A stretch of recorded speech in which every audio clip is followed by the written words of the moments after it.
Watch original photos and videos related to this news by clicking on the link given in the description below the article courtesy.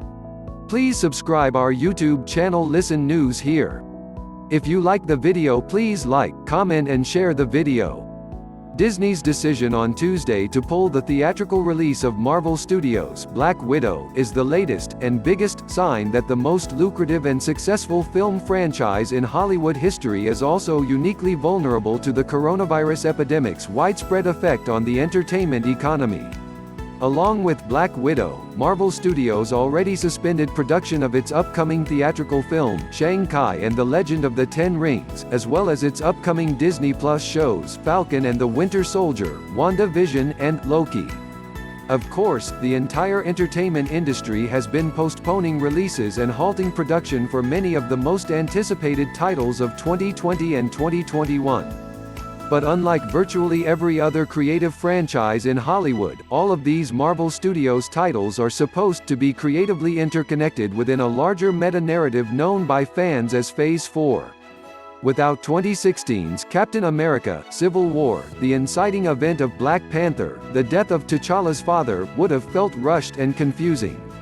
If audiences hadn't had a chance to see Spider-Man: Homecoming, Spidey's indelible line, "Mr. Stark, I don't feel so good," wouldn't have carried nearly the same weight in Avengers: Infinity War.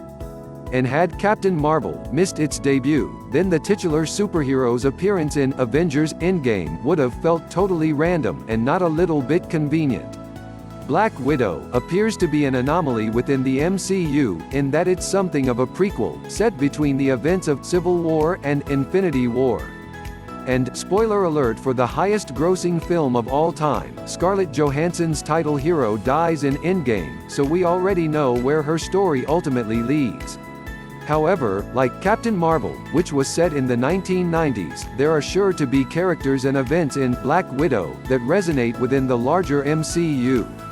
Meanwhile, Marvel chief Kevin Feige explicitly stated at San Diego Comic-Con last July that Marvel's Disney Plus shows are creatively interwoven with the studio's theatrical films. For example, the events of WandaVision will directly play into the upcoming feature film, Doctor Strange in the Multiverse of Madness.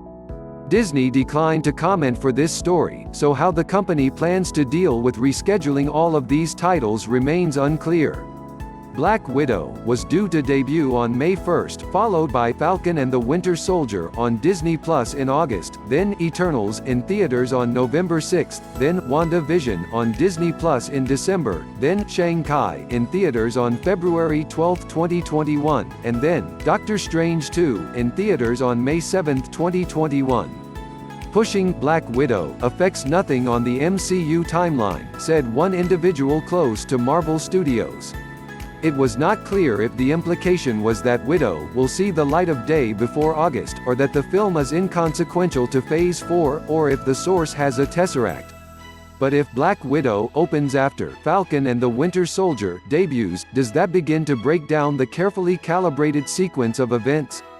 Will Eternals be like the Guardians of the Galaxy movies and stand more apart from the rest of the MCU, or was Black Widow and Falcon supposed to feed into that film?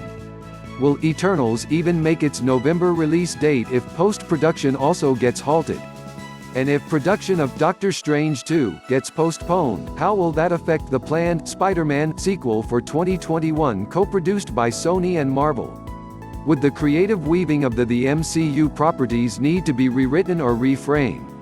Or would the entire release sequence for the MCU's upcoming titles have to be pushed to keep the order intact? These questions remain, for now, unanswered, and probably unanswerable. It's true that there are much bigger issues in the world at the moment than the continuity of a series of superhero movies. But it's also true that the interconnected nature of the MCU, getting to watch Chris Evans' Steve Rogers and Robert Downey Jr.'s Tony Stark evolve over multiple films spanning the better part of a decade, is what has made those movies so meaningful and beloved on an unprecedentedly global scale. If the tapestry of those storylines begins to untangle, something essential to the MCU's success, creatively and commercially, will be lost.